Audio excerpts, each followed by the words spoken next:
on, guys, and welcome to the channel.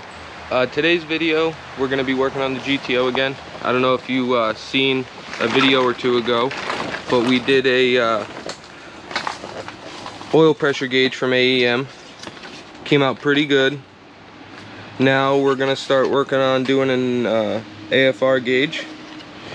We're going to do same pod for now, like I said, until I get a gator pod or something that looks a little better. Alright, so we've got it all opened up.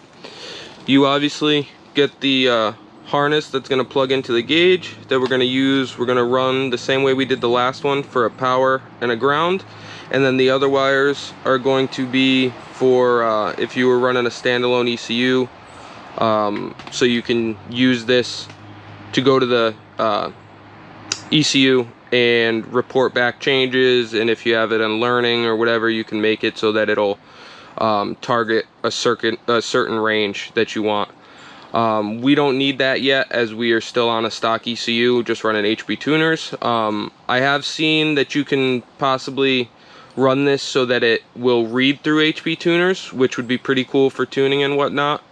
But we'll tackle that when the time comes. Right now we're just going to use power and ground again like we did on the other one. And then you've got your sensor, obviously, your wideband, and then it goes to this plug, which is the other end of this one, which this one we're going to run to where we put the gauge or the sensor in the exhaust, then run this through the hole in the firewall, then up through the dash to plug this part into the back of the gauge. Very similar to how we did the oil pressure one. And then it comes with a few little butt connectors and this rubber band, and then you've got the bung right here. Now with this one, it looks like you would drill a hole.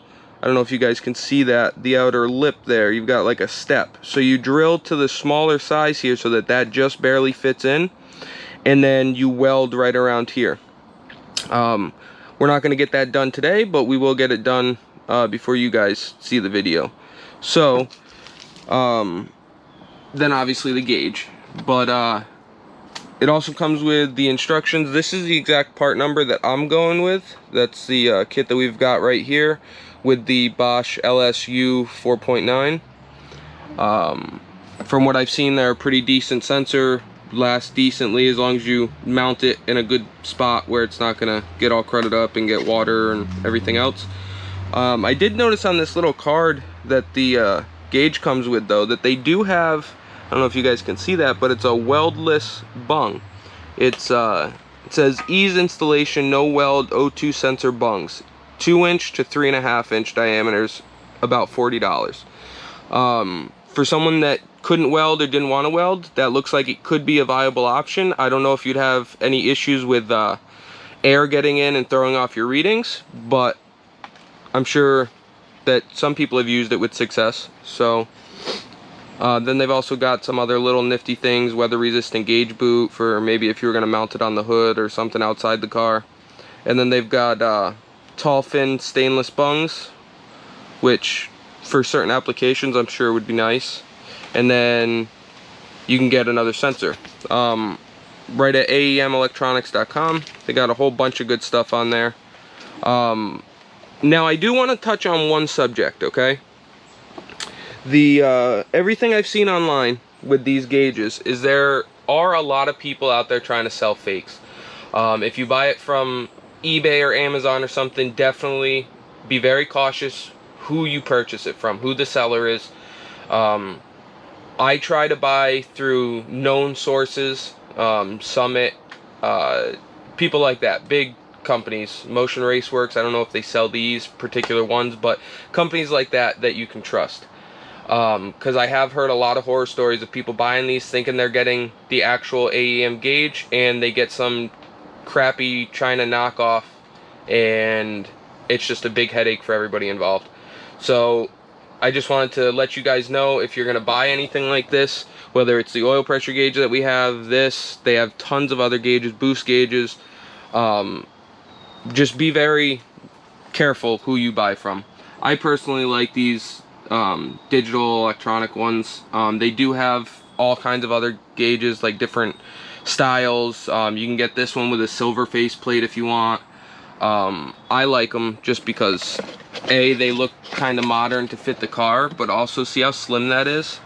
I'll show you when I get it out of the box, but they're very, very slim. I mean, they only go into this probably that far, so, and they seem to work good. So, like I said, guys, if you're gonna buy something like this, just be extremely careful who you buy from.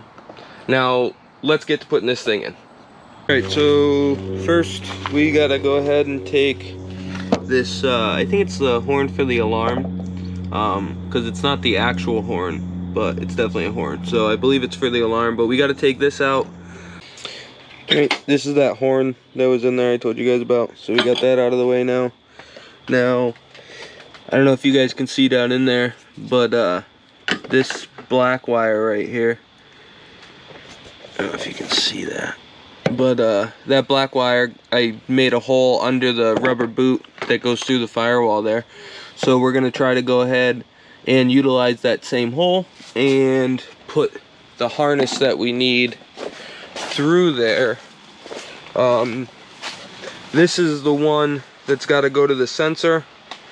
This end here needs to go through the firewall, so we're gonna just put that through the firewall and start running it up to where our gauge is gonna be, and then we'll just coil this up in the engine bay and tie it up for now until tomorrow or whenever I get a chance to go under and weld in a bung or do whatever I'm going to do for the sensor. And then this one doesn't even need to go to the engine bay. We're just going to use the same spot that we used for the oil pressure gauge for the ground and 12 volt reference. So like I said before, the only wires we need are this little red one right here and then this black one. So those are the only two wires that we're gonna need. All these wires we will neatly tape up and fold over and put some heat shrink on there to keep them nice and safe and keep them from touching each other when we run it up. And we'll always have them if we go to a standalone ECU, or if I want to tap in for HP tuners so that when I data log I'll be able to read AFR. But we'll start with just getting the gauge working. So let's go ahead and get this harness ran and go from there. One other thing down here I forgot, we're gonna go ahead and take this kick panel off. It's just a couple screws, but we're gonna go ahead and get that out before we go running those wires in through here. And then to get this guy out of here, all you do is just pull down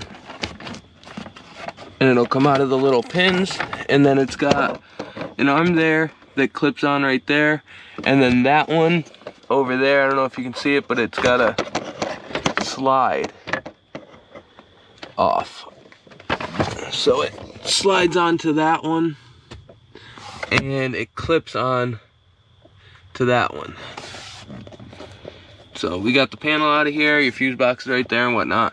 Now we're gonna try to feed that wire through. All right, so what we've got going on is, don't forget, this end here, if I can grab it, this end here has got to go through the firewall to the gauge, and then this end here is going to have to go to the wideband sensor. So what I did was, I don't know if you can see it down in there, but I ran it behind that metal line, because don't forget where this wire is right now, this one, it's gonna go towards the back of the car. So we're just doing it this way just to coil it for now, but it's in a good spot where I can just feed it through after and go right under the car to the back. Well, not back, but you know what I mean, mid-car or whatever. But and then we fed it up behind the brake booster and everything, so that right there, so that we could come up through here. And now we're going to try to get it through that hole that I showed you guys in the firewall. So let's go ahead and try that now. Alright, so we've got this wire going through the firewall with our other one from the oil pressure gauge. So now, just check in here. I fed through quite a bit. Yep, coiled right up on the floor. So, now, I'm going to use a little piece of wire. Let's see if I've got one right here. I'm going to use this piece of wire and feed it down from the top of the dash through the opening right up there. And then I will hook this to our 2 wires that need to come up. And I might use tape, I might just hook it, we'll see. And then we're gonna try to feed it up through the dash and start getting this thing in. All right, so we've got the wire I ran down through, and then this is just what I did this time. I usually don't do it that way. Here, let me see if I can see if that's any better. I usually don't hook it like that. I'd usually use like tape or that's better. Tape or something like that, but I just opened the wires and like fed it through here and then just hook the wire back to itself. I'm just gonna be careful with it. Usually I would just run the wire down, wrap it, and then use like electrical tape or something to pull it through, but this should work fine for what we're doing. Let's see if we can't get it up through the dash. All right, so we've got our new wires up through the dash right here. These are our old wires up there. Got the 2 new ones in. I just wrapped our wire down around the shifter for now because I'm gonna take this slack out of it through the firewall, and I just didn't want to pull too much. And then these, this wire here is the one that we're gonna use for the power and ground. Got plenty on that. That one, I put a lot through the firewall so I didn't have to fight it, but now we can pull the slack back out. And it looks like all the way around we're gonna have plenty of wire for this whole thing here. I'm not gonna have to splice much or anything in, which is cool. The oil pressure gauge had enough wire for me too, but it was close, so just gonna pull some of this slack out. I'll leave a little slack in there, but still got all this wire here and then all this wire still, so we'll coil it up for now, and then over the next couple days when I get a chance to put the sensor in and everything, which I'll show you guys, but then we'll run the wire back to that and that'll be done. So next, I think what we're gonna do is probably start mocking up where the gauge is gonna go. So on the dash piece here, I don't know if you guys can see it, but it's dirty, but I marked it with a Sharpie just quick. That's all I did on that one too, and it came out all right. So it doesn't have to be perfect. But like I've said, we're gonna be replacing this whole piece anyways with a nice custom pod at some point. But just for now, to get all the gauges ran and wired and working and all that good stuff, we're gonna just go ahead and drill into this. Probably do the same thing I did here. I pre-drilled for those 2 little screws that hold it down, and then I made a bigger hole for the plugs to go through so that they could go into the pod. So let's go ahead and start on that.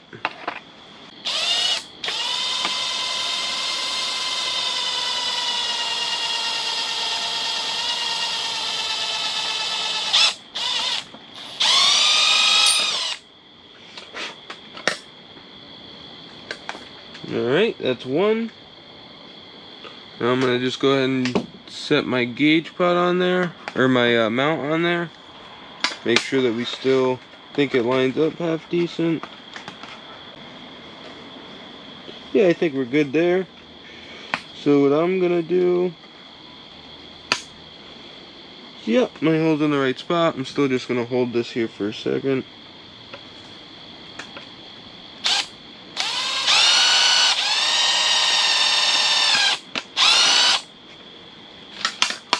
Got the second hole drilled.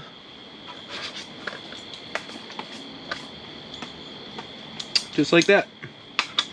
Now I'm just going to hold this up here.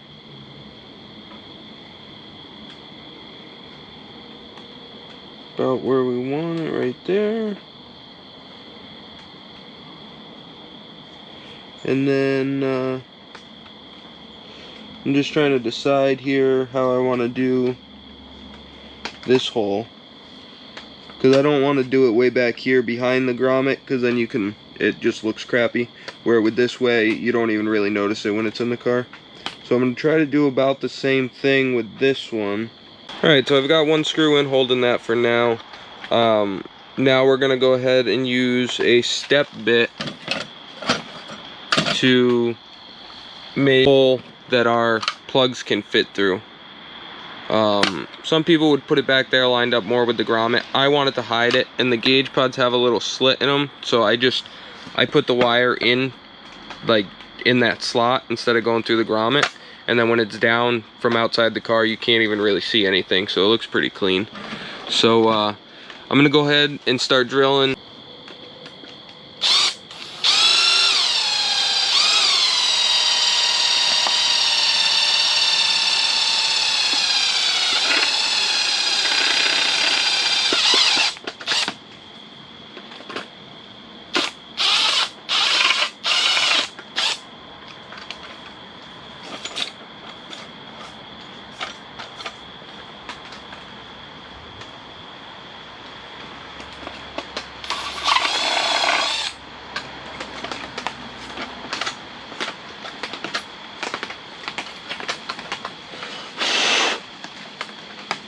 Alright, let's go see if our plugs will fit. Alright, so we've got these wires ran where we wanted them. We got this one from the oil gauge. We're going to go ahead and try to feed them through. And we got both cups on there. Just got to throw the grommet in that one. But they're on there. So let's try to get the wires fed through and then get the gauges on. Alright guys, so we got it mounted. Got them both up there and in. Doesn't look too bad. It's kind of a pain in the butt trying to get them both. I'm not looking forward to putting a third one up there. Hopefully we'll find a nice custom gauge pod by then. But we're gaining on it. So the only thing really left is to run the power for the AFR gauge and a ground, and then just weld in the bung for the sensor and screw the sensor in. Really, that's really all that's left. I think I'm gonna call it a night here. Alright guys, so it is the next day. We've got the car out here on the quick lift so we can get under it. We've got that wire that we ran last night. We're going to actually take some heat tape and put it around as much of this wire as we can, so that where it runs down in there to go back to the exhaust where we're going to put our sensor, that we don't have to worry about any heat issues or anything like that. And then we've still got to just hook into power up here, which will take 2 seconds. And then I'm thinking maybe for today I might just pop out the rear O2, since in the tune I don't need it anyways, and put our wideband in there, so that I don't have to drop the exhaust or weld a bung under there today, just to get it working. And then I can always, when I get a chance, weld in a separate bung later. But for now I think that's what we're gonna do, and let's get after it. Alright guys, so I got one little section done. I'm using the DEI, the Design Engineering Incorporated cool tape. I've used it on a bunch of different stuff. I've used their sheets that they sell, and I've also got a starter blanket on this car from them, and it's been great stuff so far. But what I do is I just cut myself a little piece of the tape, probably about that long, and then what I'll do is I just tack it on. And here, let me see if I can show you guys. Alright guys, so what I do is I do it in smaller sections here. If you have a helper, or if you're in an area where you can do bigger pieces at a time, that's fine too. But I just overlap just a little bit onto it, and then I go ahead and I tack this leading edge all the way down the wire, and then I will start to roll it. Now with something like this, it doesn't matter too much if you get a couple little air pockets or bubbles in there, but I just a little OCD about it, so I try to roll it pretty consistently as I go right around the whole thing. They do make actual wire sheathing material for this, but I like using this stuff because I just like it. It's easy to work with. It's got a million uses, so if you just want to get a roll and keep it around the garage, it's great to have. So then I just tuck in, just roll it right over, and once it's stuck, it also gives it a little bit more rigidity, and it's also great as like protecting it if it's going to rub against something or anything like that. I also, another OCD thing of mine is when I start each piece, I tack the leading edge right down at first, and I try to do it in about the same spot the whole way, so that when the tape finishes, your seam, which it's hard for me to roll it to show you guys, but your seam will be right here underneath, and you won't really see it. So, but it looks pretty decent. I'll show you guys. It's starting to look pretty good. So you can kind of see where I stopped and started again, but barely. So let's just keep on working our way all the way as far as we can reach, and then we'll pull it through and get the end that we couldn't reach over here. So we got this whole cable done. So, oh, that light's dying. But yeah, let's go ahead and get this thing fed under the car and try to get the sensor in. Alright guys, so we've got the wire that we wrapped all the way down through. We've got just gotta run it up. I think I'm gonna zip tie it here and run it back. We could have gone on the other side of this here, but I didn't want to be anywhere near my steering shaft, just for safety reasons. I mean, I'm sure that it would just break this wire, but I don't want to take any chances, so I'd rather put it in here. Maybe put a piece of rubber hose on this or something if it's gonna end up contacting that edge, but we'll see. And then what I've done back here so far is there's supposed to be an O2 sensor. I don't know if I can see it here. Where is it? Right there. And that's our downstream, and I just went ahead and popped it out because in my tune we don't use it for anything. I don't really need it in there, so we're just gonna pop that out, put the wideband sensor in that hole for now, and then later on at some point we will go ahead and weld a bung up here or something, figure something a little better out. As you can see that right there, but it's, let's just say that the rears aren't telling me anything, so we'll just go ahead and use that for now. Let's go ahead and get the sensor in, and then we will start running the last of the wiring. Alright guys, so I've got the new sensor in. I left the old sensor down here because I didn't want to leave an open plug. I can probably get a cap for it or something eventually, but I'm going to be moving the new sensor up here, so I might just put that one back in just to plug the hole. But and then I zip tied up here. I've got this one zip tied at the top because this probably gets hot. I don't know if the heater circuit's still working, but zip tied this up here, ran that, and I just used a piece of rubber hose to protect it where it goes up there. We should be just about done down here, so let's go up top. So we've got everything ran here. I tucked it all up in behind there, and then I put the horn for the alarm back in, and then everything else is pretty much buttoned up. I didn't bother showing you guys how I did the power and ground where I tapped for that. I didn't want to bore you guys with doing the same thing I've done in a previous video. So if you guys want to check that out and see what I used for power and ground and switched power and all that good stuff, you can check out one of my previous videos when we installed the oil pressure gauge. Same exact thing. I just did it again for the AFR gauge. But now that we've got everything buttoned up, kick panels all back in, gauges are up, let's go ahead and turn the key, and we're going to be hoping to see that it picked up the sensor It should say probably heater. Let's see.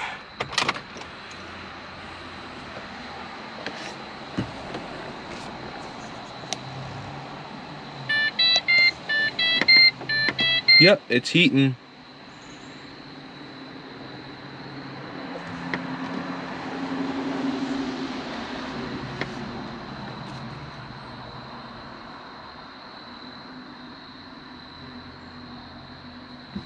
All right, let's start it up.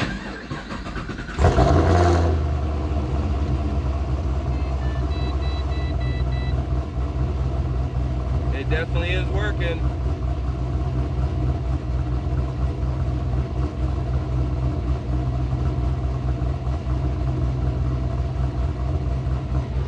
I don't know if we're getting an accurate reading.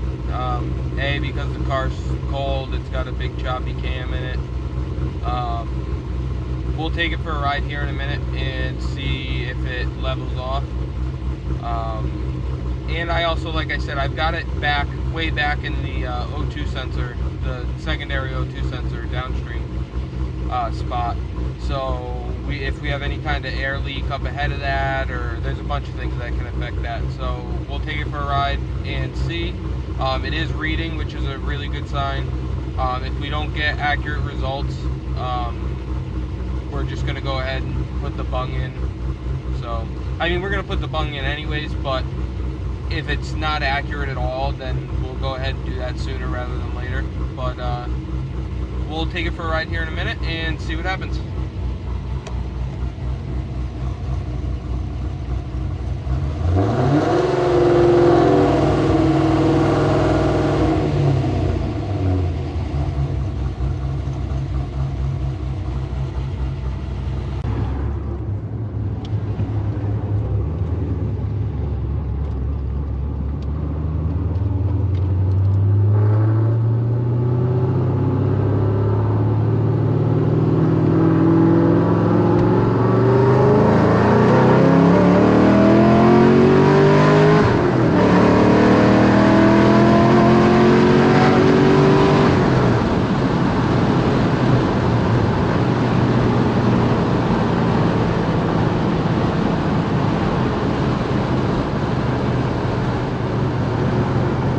Alright guys, I just wanted to take you back down under here.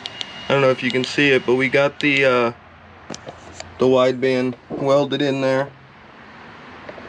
Got it in a pretty good position, best I'm gonna get.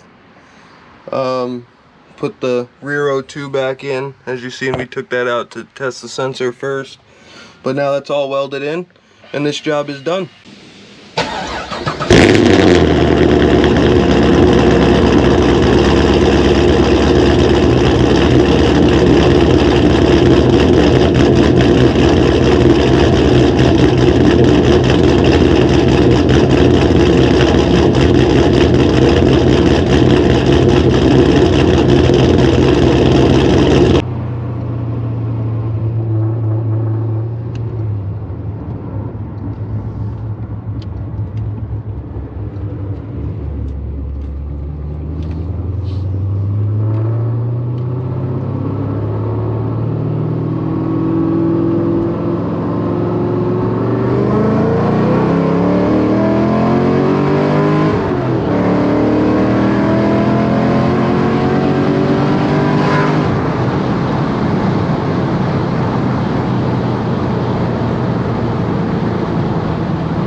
Alright guys, so I wanted to go ahead and take a minute here to give you a quick preview of what the next few videos are going to be.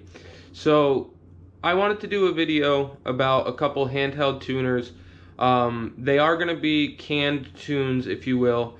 I run HP tuners on all my vehicles, as many of you know, with custom dyno tunes for each vehicle. But what I wanted to accomplish with this video was I wanted to see which handheld tuner, at least the ones that I could get my hands on, which one would actually yield the best gains.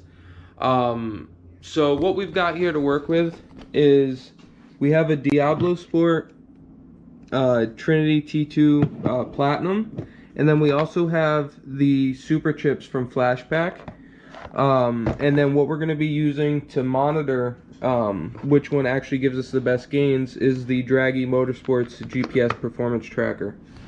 Now, what we're going to do is we're going to run each tuner or handheld, whatever you want to call it, versus a stock baseline. So we'll use the Draghi to run a quarter mile, eighth mile, 0 to 60, and 0 to 100, and see if and where there are any gains. Now, with each one of these tuners, there's probably going to be more than one file that comes with them. So if there is, we might check them out. We're probably not going to run any of the, if they have a tow tune or economy tune, but we will definitely run any of their performance tunes. So if they have like a performance 87 or 89, definitely going to run the performance 93 or the Diablo tune as they call it. And then we might even play with some of the trans tuning if it has that option. Now, the vehicle we're going to use for that is going to be a LS based pickup truck. It's very stock. It's only got an intake.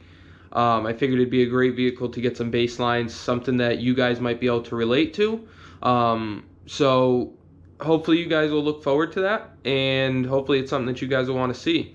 So I'm going to go ahead and wrap this video up here, guys, so we can start working on that. As always, thanks for hanging out with us here at the Bought to Build YouTube channel. And if you liked what you're seeing, and if you're looking forward to these upcoming videos, make sure to ring the bell, like, comment, subscribe, all that good stuff, and we will catch you on the next one.